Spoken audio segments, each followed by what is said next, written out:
ఈ పంపులన్నీ ఇన్స్టాలేషన్ అయిపోతుంది, బ్రహ్మాండంగా ఉంది. సరే, ఇంతగా అది మా గవర్నమెంట్ మారింది. సహజం, రాజకీయాల్లో గెలుపులు ఉంటాయి, ఓటములు ఉంటాయి, ప్రభుత్వాల మార్పిళ్ళు ఉంటాయి, జరుగుతాయి. కానీ ఎంత తెలుగు తక్కువ దద్దమ్మ ప్రభుత్వం వచ్చినా, నెక్స్ట్ సక్సెసివ్ గవర్నమెంట్ ఎవరు వచ్చినా రాష్ట్ర ప్రయోజనం కదా ఒక ప్రాజెక్ట్ అంటే. ప్రజలకు నీళ్ళు వచ్చేది కదా, ప్రజలు బ్రతికేది కదా, దాన్ని కొనసాగిస్తారు. ఇప్పుడు ఒక్క తట్టెడు మట్టి కూడా తీయలేదండి. మా గవర్నమెంట్ పోయిన తర్వాత పాలమూరు ఎత్తిపోతల పథకంలో ఒక తట్టెడు మట్టి కనీసం తీయలే. మరి దాన్ని ఎందుకు అబాండన్ చేసినరో, దాని వెనక ఏం ఉద్దేశం ఉందో, ఇంత నిష్క్రియాపరత్వం ఏంది, ఇంత దారుణమైంది. 2 నెట్ సంవత్సరాలు గడిచిపోయినాయి. ఇప్పుడు మేము గమనిస్తున్నాం. మధ్యలో ఏమైంది, కేంద్ర ప్రభుత్వంతో తమాషా. బీజేపీ మొదటి నుంచి మాకు తెలంగాణకు శని అయింది. అది కేంద్ర ప్రభుత్వం ప్రతిదాన్ని వ్యతిరేకించడమే. ప్రతిదానిగా చంద్రబాబు ఎన్డీఏలో చేరడం, ఆయన మాటలు పట్టుకొని వ్యతిరేకించడం, అడ్డంగా ఇష్టం వచ్చిన పద్ధతిలో. మేము బాగా కొట్టాను. మేము ఉన్న రోజులు అనేకమైనటువంటి పోరాటాలు చేసి దాన్ని ఎప్పటికప్పుడు సాధించుకున్నాం. అనుమతులు కానీ ఇంకోటి కానీ మొత్తం 9-10 అవసరం పడతాయి. అందులో 6 అనుమతులు ఆల్రెడీ వచ్చేసినాయి. మెయిన్ ఎన్విరాన్మెంట్ అసెస్మెంట్ కమిటీది అదే మెయిన్ అసలు ప్రాజెక్టుకు లైఫ్ లైన్. దాని మొత్తం అనుమతులు వచ్చేసినాయి. దాని తర్వాత మిగిలిన అనుమతులన్నీ లాంఛనమేగా, ఇచ్చేయాల్సిందే. అది ఇచ్చిందంటే అటువంటి అతి ముఖ్యమైనటువంటి అనుమతి కూడా తెచ్చినాం. అన్నీ వచ్చిన తర్వాత కేంద్ర ప్రభుత్వం మొన్న చంద్రబాబు నాయుడు ఎంపీలు అవసరం ఉంది కదా అక్కడ వాళ్ళకు. ఇప్పుడు ఇద్దరు ఎంపీలు అవసరం కదా, నితీష్ కుమార్, చంద్రబాబు నాయుడు. దానికోసం బీజేపీ ఎంతకైనా దిగజారుతుంది. అక్కడ ప్రభుత్వం నిలబెట్టుకోవాలి కాబట్టి ఎంతకైనా దిగజారి ఆయన మాట పట్టుకొని డిపిఆర్ను వాపసు పంపించారండి. మేము ఉన్న రోజులు రాలే డిపిఆర్ వాపసు. అనుమతులు తెచ్చిన ఉంటాం మేము. ఇంకా డిపిఆర్ వాపసు వస్తే భూమి ఆకాశం ఒకటి చేయాలా రాష్ట్ర ప్రభుత్వం.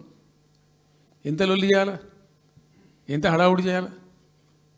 ఆల్ పార్టీ డెలిగేషన్ తీసుకుపోవాలి. అవసరం వస్తే మేము వడ్లు కొనకపోతే పోయి ఢిల్లీలో ధర్నా చేసామండి. మేము అప్పుడు మా గవర్నమెంట్ ఉన్నప్పుడు రైతులు పండించిన పంట కొనకపోతే యావత్తు ఎమ్మెల్యేలు, క్యాబినెట్ అందరం పోయి ఢిల్లీలో ధర్నా చేసి కేంద్ర ప్రభుత్వం మెడలు వంచినాం. మేము 80 లక్షల టన్నులు మనకి తీసుకుంటామనేటువంటి ఒప్పందం మీద సంతకం చేయించుకొని వచ్చినాం.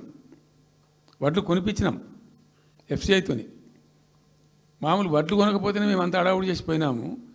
కానీ ఒక ఇంత పెద్ద ప్రధానమైన 3 జిల్లాలకు సంబంధించిన ప్రాజెక్టు డిపిఆర్ వాపసు పంపిస్తే వీళ్ళు కుయ్యలేదు, కుట్టుకోలేదు, వాళ్ళకి చెప్పని కూడా చెప్పలేదు. తెలియదు ఎవరికి బయట. జస్ట్ దేవర్ ఇంకా బాధాకరమైన అంశం ఏంటంటే, అసలు 170 టీఎంసీలకు దాదాపు మేము ఏమి చేస్తే బ్రిజేష్ ట్రిబ్యునల్ నడుస్తుంది కదా. దీనిలో ఎట్లుంటుందంటే ఇంకో విషయం అండి, దీన్ని స్పష్టంగా చెప్తున్నాను, మళ్ళీ కన్ఫ్యూజన్ వద్దు. దేశంలో ఒక కొత్త రాష్ట్రం ఏర్పడితే దానికి కొన్ని సంక్రమణలు ఉంటాయి. నీళ్ళెన్ని రావాలి, ఫలాన్ని ఇంత రావాలి అని కొన్ని సంక్రమిస్తాయి ఆటోమేటిక్గా. అది ఎస్ఆర్సీ యాక్ట్. భారతదేశంలో ఇనీషియల్గా ఉన్నాయి 14 స్టేట్సే. ఇప్పుడు జమ్మూ కాశ్మీర్ అదేదో వాళ్ళు చేసినారు, కానీ అదర్వైజ్ 15 రాష్ట్రాల తర్వాత ఏర్పడ్డాయి. వాళ్ళు దాన్ని ఇప్పుడు యూనియన్ టెరిటరీ చేసింది కదా లద్దాఖ్ను. 15 అంటే ఒరిజినల్గా ఉన్నదానికంటే ఇంకో రాష్ట్రం ఎక్కువ కలిపి కొత్త రాష్ట్రాలు వచ్చినాయి. సో వాటికి ఒక పద్ధతి ఉంది. ఏ రాష్ట్రం ఏర్పడ్డప్పుడు దానికి ఏదేమి ఇవ్వాలి, హైకోర్టు ఎట్లా, పలాంది ఎట్లా అన్నీ దానికి ఒక చట్టం ఉంది. అవన్నిటిని బుల్డోజ్ చేస్తూ ఇక్కడ ఇయ్యలే. నీళ్ళు ఎన్ని రావాలా, ఫస్ట్ ఛాయిస్ వాళ్ళకి ఇస్తారంటే ఆ రాష్ట్రాలకు ఇస్తారు. ఏ రాష్ట్రాలు అయితే విడిపోయినాయో మీరు మ్యూచువల్ అండర్స్టాండింగ్లో చేసుకోండి అని ఇస్తారు. ఇక్కడ పొసిగే కార్యక్రమం కాదు. కాబట్టి మేము ఏం చేసినామంటే 1 ఇయర్ తర్వాత 1 ఇయర్ లోపు ఒకవేళ పరిష్కారం అయితే 2 రాష్ట్రాలు చేసుకోవాలా, లేదా సెంట్రల్ గవర్నమెంటే ఆర్బిట్రేషన్ ద్వారా చెయ్యాలా కూర్చొని. చేయనప్పుడు ఏం చేయాలంటే సుప్రీంకోర్టుకు పోవాలి. మేము 1 ఇయర్ తర్వాత కేంద్ర ప్రభుత్వానికి అప్పీల్ చేసినాం. సెక్షన్ 3 వేయండి, మాకు కృష్ణా జలాల పునఃపంపిణీ చేయండి. చేస్తే దాన్ని వాళ్ళు ఖాతరు చేయాలి. మేము సుప్రీంకోర్టుకు పోయినాం. సుప్రీంకోర్టు కోపానికి వచ్చింది కేంద్ర ప్రభుత్వం మీద కూడా. ఒక రాష్ట్రం అంటూ ఏర్పడ్డప్పుడు యాక్ట్ ప్రకారం, పార్లమెంట్ యాక్ట్ ప్రకారం వాళ్ళకి రావాల్సిన అన్నీ రావాలి కదా. మరి ఇది కూడా వాళ్ళకి ఏదో తేల్చండి, మీరు తెలుస్తారా లేదంటే అప్పుడు ఆ మంత్రి, ఆయన పేరు షెకావత్ ఉండే కదా, గజేంద్ర సింగ్ షెకావత్, నేను ఢిల్లీ పోయినప్పుడు నన్ను రిక్వెస్ట్ చేసిన ఆయన, భాయ్ సాబ్ మాకు కూడా ఇబ్బంది అవుతుంది, మీరు అది విత్డ్రా చేసుకోండి సుప్రీంకోర్టులో కేసు, మేము సెక్షన్ 3 చేస్తామండి. అప్పటికి 2-3 ఏళ్ళు గడిచిపోయింది, డిలే అవుతా ఉన్నది. నేను పోయినప్పుడు అలా అడుగుతున్నా, పర్సూ చేస్తున్నా, మాట్లాడుతున్నాం, ప్రైమ్ మినిస్టర్ లెటర్స్ ఇచ్చినాం, అన్నీ చేస్తున్నాం. ఫైనల్గా సుప్రీంకోర్టు చివాట్లు పెట్టిన తర్వాత వాళ్ళు ఉండి మీకు విత్డ్రా చేసుకుంటే దయచేసి మేము సుప్రీంకోర్టు ఆర్డర్ ఇస్తుందని తెలిసిపోయింది వాళ్ళకు కూడా. ఆటోమేటిక్ ఇస్తుంది కదా కోర్టు ఆర్డర్, న్యాయప్రదంగా రావాల్సింది ఇస్తుంది. కాబట్టి ఎట్లా తప్పేటట్లేదు ఇక కోర్టు ఆర్డర్ ఎందుకని చెప్పి మీరు విత్డ్రా చేసుకోండి భాయ్ సాబ్, మేము ఇచ్చేస్తాం. మంచిగా విత్డ్రా చేసి మళ్ళీ లెటర్ పెట్టినాం. మీరు చెప్పిన ప్రకారం విత్డ్రా చేసుకున్నామండి అంటే లెటర్ పెట్టండి అంటే పెట్టినాం, అది ప్రాసెస్లో ఉంది. సెక్షన్ 3 వేయడానికి చివరికి వేసారు. ఇప్పుడు సెక్షన్ 3 వేసారు, దాని మీద బిఎస్ ట్రిబ్యునల్ అపాయింట్మెంట్ కూడా అయిపోయింది. ఇప్పుడు వాదనలు జరుగుతున్నాయి, మాకేం రావాలి, మీకేం రావాలి, తెలంగాణ రాష్ట్రం, ఆంధ్ర రాష్ట్రం మాట్లాడుతూ ఉన్నారు. సో ద క్వశ్చన్ ఏంది, అక్కడ ఉంది, ఇప్పుడు తేలుతుంది. మా ఉద్దేశం ఏంది, 90 టీఎంసీలు అయితే మాకున్నాయి నికరం, మాకు ఎవరు ఇచ్చేది ఏం లేదు, ఎవరు అడుక్కునేది ఏం లేదు. అడిషనల్ ఇంకో 60-70 టీఎంసీ, ఇంకో 70-80 టీఎంసీ కావాలంటే ఎట్లా అంటే, ఈ ట్రిబ్యునల్లో వచ్చేటువంటి అధిక వాటా ఏదైతే మనకు ఉంటుందో, ఇందులో ఒక గుడ్ సైన్ అని ఈయన బ్రిజేష్ ట్రిబ్యునల్ ఏం చేసిండు, వచ్చిన తర్వాత ఆయన ఒకటి చేసిండు. అంతకుముందు చట్టం ఏముంటుండే, 75% డిపెండబిలిటీ మీదనే నదుల నీళ్ళు కేటాయింపు జరగాలి, 75% డిపెండబిలిటీ మీద. మన కృష్ణా జలాలు ఇచ్చినప్పుడు అట్లే ఇచ్చిండ్రు. ఈయన బ్రిజేష్ ట్రిబ్యునల్ వచ్చిన తర్వాత ఈయన ఏం చేసిండంటే 75% బోల్డ్ అండి, మంచి సర్ప్లస్ ఇయర్స్లో చాలా వర్షాలు పడుతున్నాయి, కావాల్సిన నీళ్ళు వస్తున్నాయి, అవి వేస్ట్ అవుతున్నాయి అనవసరంగా, అట్లెందుకు కేటాయింపులు చేసుకుందాం, 65% డిపెండబిలిటీ పెట్టుకుందాం అని చెప్పి పెట్టిండు. దాని ద్వారా ఏమైంది, మన కృష్ణా నదిలో ఒరిజినల్గా వచ్చిన అలాట్మెంట్ 811 టీఎంసీ, 811 టీఎంసీలే బచావ్ ట్రిబ్యునల్ ప్రకారం. కానీ తదనంతరం ఈయన బ్రిజేష్ వచ్చిన తర్వాత అది ఆల్మోస్ట్ 1005కి పోయింది,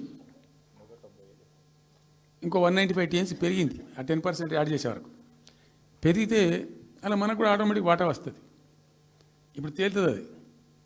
సో మేము ఆశపడ్డది ఏంటంటే, ఒరిజినల్గా పెట్టుకున్నటువంటి ఈ 90 టీఎంసీ అది బచావ్ ట్రిబ్యునల్ ఇచ్చిందే 45 టీఎంసీ. 45 టీఎంసీ మనం హైయర్ ఇరిగేషన్ లెక్కలు బాజాప్తా తీసి ఇచ్చినాం కాబట్టి అది యాక్సెప్ట్ చేసిన వాళ్ళు. ఈ 90 టీఎంసీ ప్లస్ ఇప్పుడు అడిషనల్గా వచ్చేది కలిస్తే మనకు దాదాపు 170-160 దాకా తీసుకొని పోవచ్చు. కంఫర్టబుల్గా ఉంటాం మనం, ఇక్కడ డ్రింకింగ్ వాటర్ కానీ ఇంకోటి కానీ బాధ లేకుండా ఉంటాం, ఆ జిల్లా సుభిక్షం అవుతుంది అని ఆల్రెడీ పాలమూరు జిల్లాలో తెచ్చుకున్నటువంటి 6.5 లక్షల ఎకరాల ఆయకట్టు ప్లస్ దీనిలో ఒక 7 లక్షలు వస్తుంది పాలమూరు, అంటే 13.5 lakhs పోతుంది. పాలమూరు జిల్లా కాడికి వస్తే నియోజకవర్గానికి 1,00,000 ఎకరాలు వారాలి. అంత కృషించి అంత కునారిల్లి 60 ఏండ్లు ఏడిసి గోసపడ్డ పాలమూరుకు ఒక పెద్ద రిలీఫ్ వస్తుంది. దీంతో మొత్తం జిల్లా టాప్ టు బాటం అంతా కూడా ఒక అద్భుతమైనది ఉంటుంది. గ్రావిటీ వారేకాడికి గ్రావిటీ వారుతుంది, లిఫ్ట్ వారుతుంది, చాలా అద్భుతంగా ఉంటుంది అని చెప్పేసి. తర్వాత వర్ష నీళ్ళు కూడా చాలా వరకు ఈ చెక్ డ్యామ్లలో దానిలో అడ్డుకుంటాం కాబట్టి గ్రౌండ్ వాటర్ కూడా బాగా పెరుగుతుంది. ఎట్లా ఫ్రీ పవర్ ఇస్తున్నాం కాబట్టి దాని ద్వారా కూడా లాభాలు జరుగుతాయని చెప్పి అసెస్మెంట్ చేసి ఇచ్చినాం.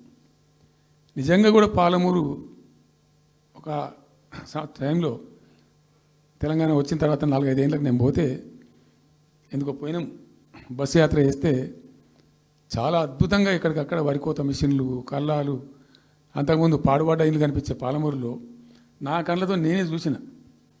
ఇంకా ఇది అంతా కంప్లీట్ అయిపోతే ఈ అనుకున్న 15 లక్షల ఎకరాలకు నీళ్ళు వస్తే చాలా దివ్యంగా ఉంటుందని చాలా సంతోషపడుకుంటూ పోయినాం. సరే, ఇప్పుడు కేంద్ర ప్రభుత్వం కొత్తగా తాకీదు, అది ఎవరు చెప్పినారో తెలియదు, వాళ్ళు చెప్తున్నారు. ఇప్పుడు గవర్నమెంట్ ఉన్న వాళ్ళు చెప్తున్నారు. ఏంది, మీరు 90 టీఎంసీలు పెట్టుకున్నారు, పాత గవర్నమెంట్ పంపించింది, ఒకటి డిపిఆర్ తిప్పి పంపించిండ్రు, దాని మీద స్టడీ లేదు, సప్పుడు లేదు, లుల్లి లేదు, లూకాండం లేదు, తల ఊగుతున్నారు. ఎందుకు తల ఊగుతున్నారు? రాష్ట్ర ప్రయోజనాలు కాపాడడానికి లేకపోతే, రాష్ట్రానికి వచ్చిన నీళ్ళని కూడా కాపాడే స్థితి లేకపోతే ఇదేం దద్దమ్మ ప్రభుత్వం? ఇంత చేత కానీ ప్రభుత్వం ఉంటే ఎట్లా? నోరు లేని ప్రభుత్వం ఉంటే ఎట్లా? పెద్ద నోరు పెట్టుకొని పెద్ద గడబడి చేయాలి కదా. ఒక 10 టీఎంసీలు పోతేనే ఒక్కొక్క రాష్ట్రం ఎక్కడ దాకా పోయి కొట్లాడతారు. ఇవాళ మొత్తం డిపిఆర్ఏ పంపించి ప్రాజెక్ట్ని ఆగం చేసే పరిస్థితి వస్తే సప్పుడు లేదు ఒకటి. రెండవది ఇప్పుడేం చేసిండ్రు, ఇరిగేషన్ మంత్రికి లెటర్ రాసిండు. వాడు చెప్పిండా చెప్పలేదా భగవంతుని గారికి 45 టీఎంసీలు ఇవ్వండి మాకు అనుమతి అని చెప్పి. ఎట్లా రాస్తావు నాకు అర్థం కాదు. నువ్వు ఏం ముఖం పెట్టుకొని రాస్తావు? ఇదో ప్రభుత్వమా? అంటే ఉన్న వస్త్రానికి పోతే అనవస్త్రం పోయింది అన్నట్టు ఉన్నది కూడా కొట్టుకుంటారు ఎవడన్నా. ఎవరై నీళ్ళు అవి ఆల్రెడీ బచావ్ ట్రిబ్యునల్ తీర్మానంలో ఇచ్చింది. దాన్ని కర్ణాటక వాడుతుంది, అటు మహారాష్ట్ర వాడుతుంది. వాళ్ళ లెక్కల్లో చూపెడుతున్నారు వాళ్ళు. ఆల్మట్టి డ్యాంలో వినియోగంలో చూపెడుతున్నారు వాళ్ళు. మాకు వచ్చిన 21 టీఎంసీ మేము ఇక్కడ వాడుతున్నామని చెప్పి. ఆ రెండు ఎగువ రాష్ట్రాలు వాడుతుంటే ఇక్కడ వచ్చి మనకు వచ్చినటువంటిది బాజాప్తా అది కూడా ట్రిబ్యునలే కదా, బచావత్ కూడా ట్రిబ్యునలే కదా. ఆ ట్రిబ్యునల్ తీర్పు ద్వారా వచ్చిన 45 టీఎంసీలు నువ్వు ఎందుకు ఆపుతున్నావు ఇప్పుడు? ఇదో రాష్ట్ర ప్రభుత్వమా? అసలు ప్రభుత్వం ఉందా? నిద్రపోతున్నారా?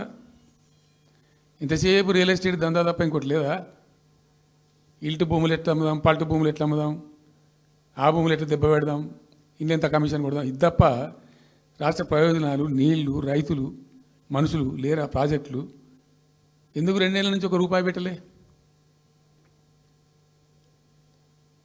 ఎందుకు ఒక తట్టడి మట్టి తీయలే? ఎవరు నిరోధించింది మిమ్మల్ని? ఎవరు అడ్డుపడ్డారు మీకు? ఎవరు కట్టేసారు మీ కాళ్ళను? అటు పైసా పనిచేయరు, నిష్క్రియాపరత్వంగా ఉంటారు. డిపిఆర్ పంపిస్తే సపోర్ట్ చేయరు. ఇలా చివరికి 45 టీఎంసీ అని రాస్తారు. అంటే ఏం కాబోతుంది? ఎవరో ఒత్తిడి ఉంది దీని వెనుక? ఏం కుట్ర దాగి ఉంది ఇది? 2 ఏళ్ళ నుంచి నేను మౌనం పాటించి చూసుకుంటూ వస్తున్నాం. తప్పని పరిస్థితి నేను బయలుదేరినప్పుడు తప్పదు. అటు కేంద్రాన్ని ఎక్స్పోజ్ చేస్తాం, ఇటు రాష్ట్రాన్ని ఎండగడతాం ప్రజల మధ్యలో ఖచ్చితంగా.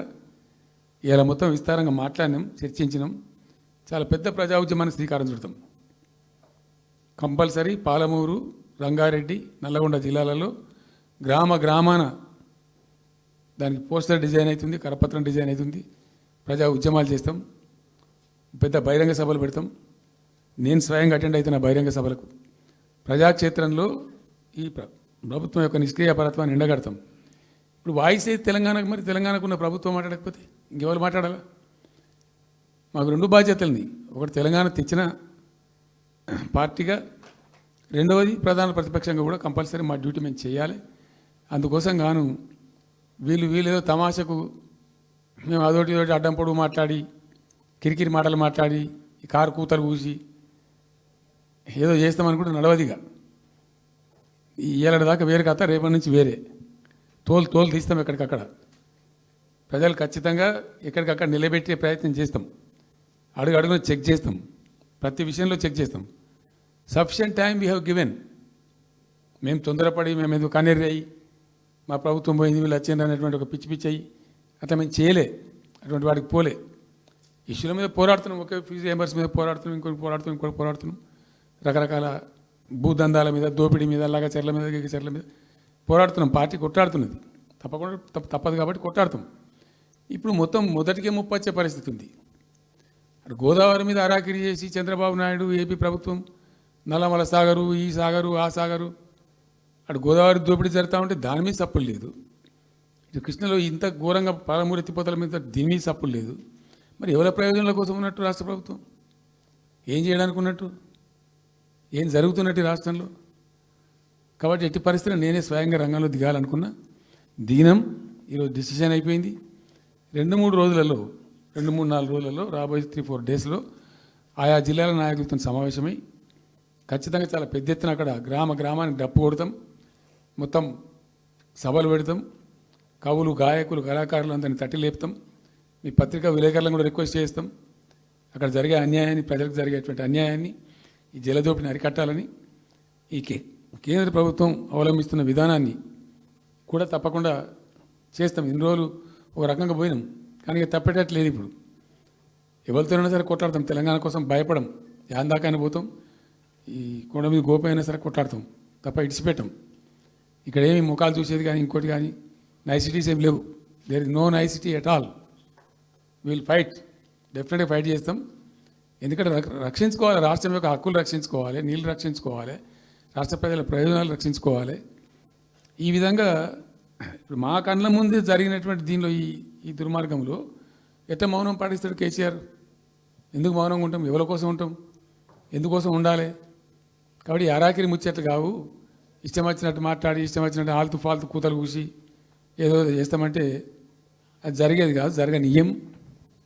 రెండవది, ఈ ప్రభుత్వం కూడా సర్వభ్రష్ట ప్రభుత్వం, సర్వములో భ్రష్టమైంది. మేము చెప్తా, బీజేపీ కథ కూడా చెప్తా. ఎందుకు చెప్పా? డెఫినెట్గా చెప్తాం. అరే నువ్వు మా ఇంట్లోకి వచ్చి మాకు దోసుకపోతా అనుకుంటామే, నాకు అర్థం ఎవరైతుంది.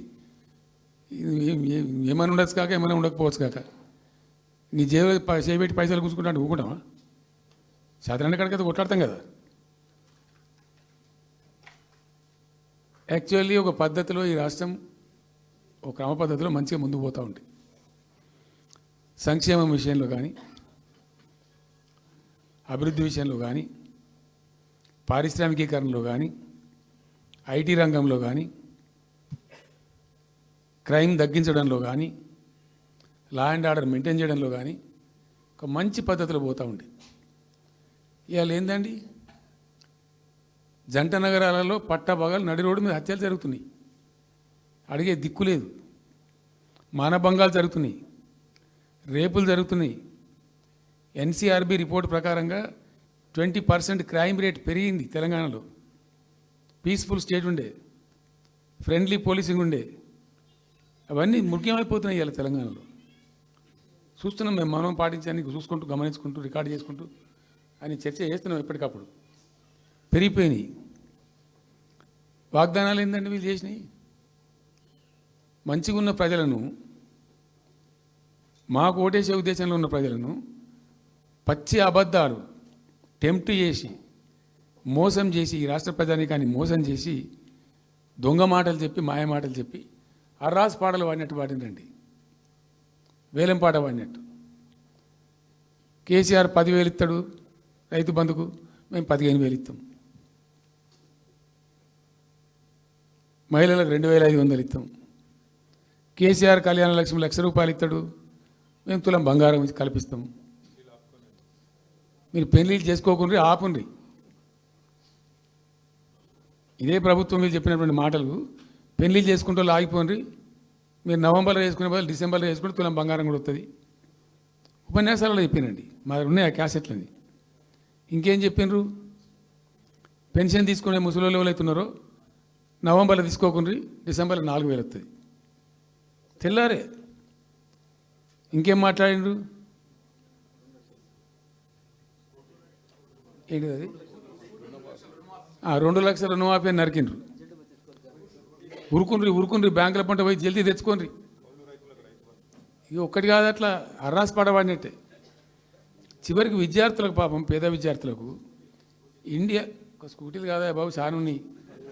శాంతాడంత లిస్ట్ 420 హామీలని చాలా ఉన్నాయి. నేను కొన్ని హైలైట్ చేసి చెప్తున్నాను. టెంప్ట్ చేయడంలో, ఫర్ ఎగ్జాంపుల్ ఇప్పుడు ఇండియా మొత్తంలో ఎక్కడ ఇయ్యరండి. మేము మొత్తం కూడా 100% సమ్మిళితమైన అభివృద్ధితో మేము ముందుకు పోయినాం. ఇట్లా ఏకపక్షంగా, ఏకోన్ముఖంగా పోలే. మేము ఆల్ ఫ్రంట్స్ కవర్ చేయాలని చూసినాం.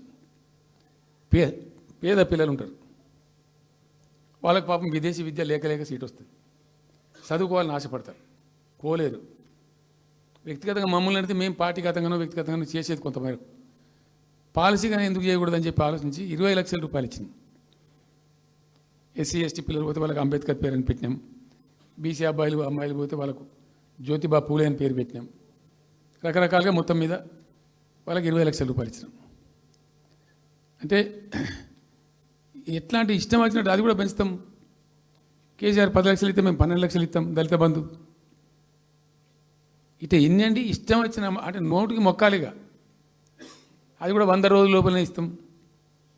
ఆ కార్డులు వంచుడు, సంతకాలు పెట్టి బాండ్ సంతకాలని ఇంటింటి కార్డులు వంచి మొత్తం చెడగోపం పెట్టారు. దిక్కుమాలిన దరిద్రం అంతా నెత్తిన పెట్టి కంప్లీట్ ప్రజలను టెంప్ట్ చేసి ఇలా వడ్లు కొంటలేరండి. సన్నాలు మొత్తం బట్టలు ప్రతి ధాన్యానికి లిస్టు పెద్ద లిస్టు శాంతాడంత లిస్టు. ఇక కందులకింత, మినుములకింత, పసుపుకింత, పప్పుకింత, మొక్కజొన్నకింత, అన్నిటికీ 500 బోనస్. అన్నిటికీ ఏమి దేనికి దిక్కులేదు. పత్తి కొనే దిక్కులేదు, వడ్లు కొనే దిక్కులేదు. ప్రైవేట్గా అమ్ముకుంటారు, దోపిడికి గురి అమ్ముకుంటారు పాపం. ఏడ్చుకుంటూ కన్ననీళ్ళు కుక్కుంటా. చివరికి వస్తే యూరియా సప్లై చేసే తెలివితేటలు లేవానండి. మా గవర్నమెంట్ ఉన్నప్పుడు రైతులు గ్రామాలలో ఒక ఆటో రిక్షాకి డబ్బులు ఇచ్చి 10 బస్తాలు తెచ్చి బాబు అంటే తెచ్చి ఎడ పడేసిపోతుండే వాడు పొలం కాడ. ఇవాళ రైతులు రోజుల తరబడి, గంటల తరబడి చెప్పులు పెట్టి, బీఆర్ఎస్ లేకముందు చెప్పుల లైన్లు ఉండే, బీఆర్ఎస్ ఉన్న రోజులు చెప్పుల లైన్లు మాయమైనవి. మళ్ళీ ఇప్పుడు కాంగ్రెస్ రాగానే మళ్ళీ ఇప్పుడు చెప్పుల లైన్లు స్టార్ట్ అయిపోయినాయి వరుస పెట్టి. మళ్ళీ ఇప్పుడు ఏందో యాపో బోపో తెచ్చిండ్రు, అది ఒత్తితే నడచలేదు, పిక్తలేదు. అది ఏ ఎరువు బస్తాకు యాప్ ఎందుకైనా నాకు అర్థం కాదు. ఇంకా ఆ యాప్లో కూడా నాకు పూర్తిగా తెలియలేదు. నేను రాత్రి కూడా చెప్పే ఆ యాప్లో ఏముంటుందట. ఇప్పుడు నాకు పట్టిందా, అది ఎన్ని మాటలు ఇస్తారట. సపోజ్ నాకు 3 ఎకరాలు ఉంది. 3 ఎకరాలు ఉంటే ఎకరానికి 2 బస్తాలు చొప్పున 3 సార్లు ఇస్తారట. అది అంటే 3 సార్లు పోవాలి. ఇక యాడికి పోవాలో నాకే తెలియదు. ముఠమూల యాపే దొరకదు కాలబెట్టి. అది ఏదైనా చదువుకుని పూరని పెట్టుకొని విని పట్టుకొని తిప్పలు పడదామంటే కూడా ఆ యాప్ ఒత్తితే ఏం కనబడుతుందట. యాప్ ఒత్తితే ఏం కనబడుతుందట. ఏ గోదాంలో ఎరువులు అని చెప్తారట.